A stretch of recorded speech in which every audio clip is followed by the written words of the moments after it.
Naitol po ba kabsat?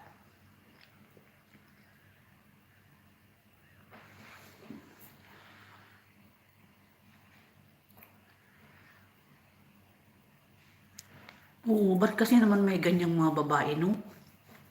Dapat pagka yung ano, nagtiwala yung lalaki sa'yo, abay, wag mo nang pakawalan, wag mo namang lukuhin. Kahit malayo, host, kung yung taong pinagsakripisyohan mo ay iniisip. Oo, yun na nga eh. Yun na nga, Prangboy eh. Kaso yung lalabs mo, hindi niya pinahalagahan yung ano mo eh, sakripisyo mo sa kanya.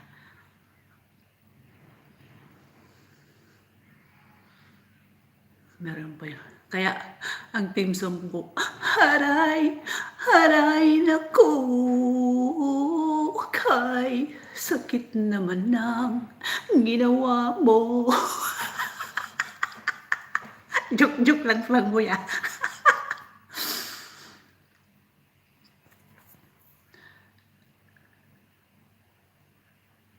Tama, Kapsat Tinmag.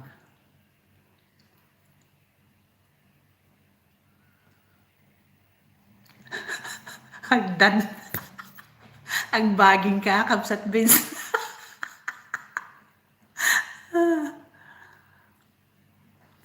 Oo, kawawa nga si ano eh. Kawawa si kapatid Prangboy. Binuhos niya lahat. Wow, nilunok kong lahat at hindi nagtira. Bakit mo kasi nilunok lahat, Prangboy? Kaya ngayon, lesson learned. Magtira din sa sarili. Kumbaga, wag mong ibuhos lahat. Kasi, sa bandang huli, pag ganun ang mangyari, masasaktan ka lang. Ibinuhos mo lahat ang iyong yung hindi tunay kilala. Mahirap, oo nga. Hindi mo ba kilala yung Prangboy na ano? Kumbaga, hindi mo siya schoolmates, ganun. Kasi hindi naman sa paninira, marami na talagang ngayong ano eh, mga babae after money. Pero hindi kami ganun ni ano ha, hindi kami ganun ni Kabsat Vince Costales ha. Ang hinahanap namin yung true love.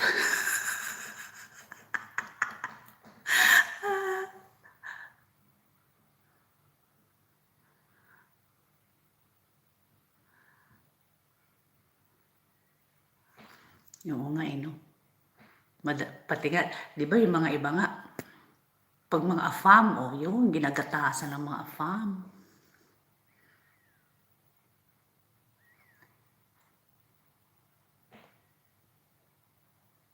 Hindi mo ba yung ano, kakilala? Saan mo nakilala? Sa ano lang, social media? Yung wala akong hagdan, magbaging muna ng ano, sa puno. Ah, Tarzan. Wala naman akong stream yard.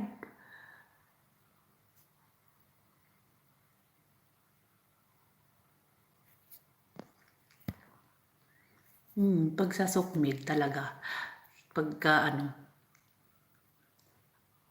dapat ma-meet mo muna, kilatisin mo muna, yung hindi yung sukmid mo lang nakilala tapos bigay ka kaagad ng pera, paawa effect.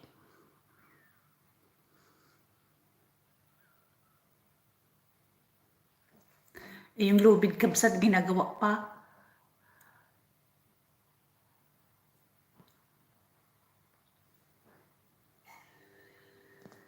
Minikos-mikos pa yung ano. Minikos-mikos pa yung lubid.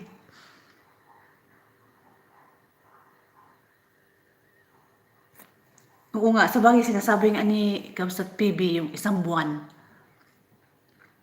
Pero mas maganda sana Kabsat Vince kung ano, may laptop ako para doon mag ano. Isipin lang, maya-maya nalulubat ng cellphone ko eh.